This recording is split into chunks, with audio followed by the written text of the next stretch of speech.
Hello everybody. Today I'm going to present my paper, which is Transplant, Donor Consent and Your Rules, a case study in ethical dilemma. As we know, bone marrow transplant is an acceptable treatment for a wide range of malignant and non-malignant disorders.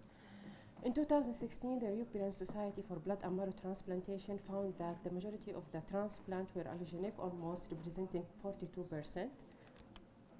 Therefore, the donation procedure is sensitive and requires attention to ethical concerns. Donor consent should be voluntary and based on genuine desire to donate without any forms of pressure. In Europe, every potential donor who is lacking capacity to donate must be assessed by accredited assessors. Therefore, the aim of this case is to investigate ethical dilemma that face patients, donors, and transplant coordinators, and to disclose another form of conflict of interest that may arise during the transplant process. A case study methodology was chosen to describe the case as it allows for empirical and scientific approach and to investigate the phenomena in its natural settings. So briefly, it was a case about 40 years old male who had been landing in our hospitals complaining of a lower back pain for 1 year. On presentation, he had high count, he had thrombocytopenia, and CT imaging showed hepatosplenomegaly. Further imaging showed also hematoma in left gluteal area that required embolization and with short ICU stay.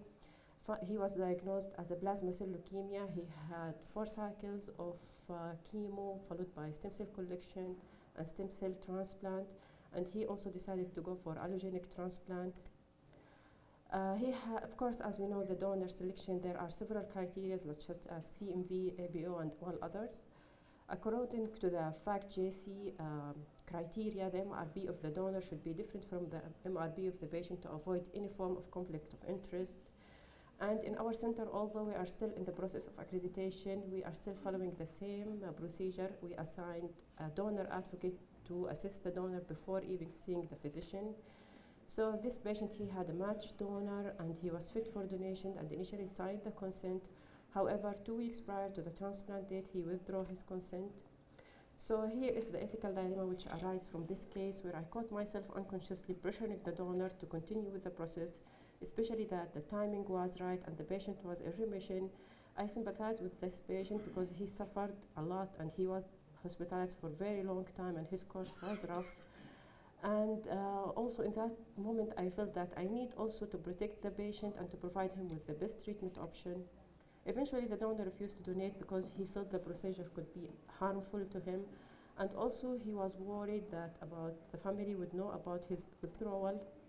So ethical practice in general is guided by many philosophical frameworks. There are 2 major philosophical frameworks that may apply to this case.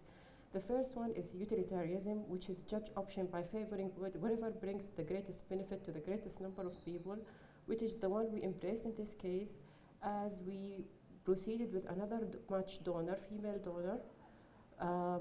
And in the same time, also we were concerned that the family wouldn't know about the donor withdrawal. The other framework is deontological, which is advocate following whatever right or wrong without any concerns about the consequences, which we avoid. So the implication for practice is that healthcare providers may lose their ethical orientation in this context, especially in unaccredited hospitals or understaffed units. Creating a healthy donor program is the key for safe practice to preserve donors' rights and to reduce pressure on the primary team and to also to follow the international criteria. In conclusion, the case represented an example of ethical dilemma faced by BMT coordinators. The risk for transplant coordinator pressuring potential donors to donate is identical to having the same MRB for both patients and donor. Societal pressure and norms should be considered in our context to make sure that we have donation without any pressure. And thank you.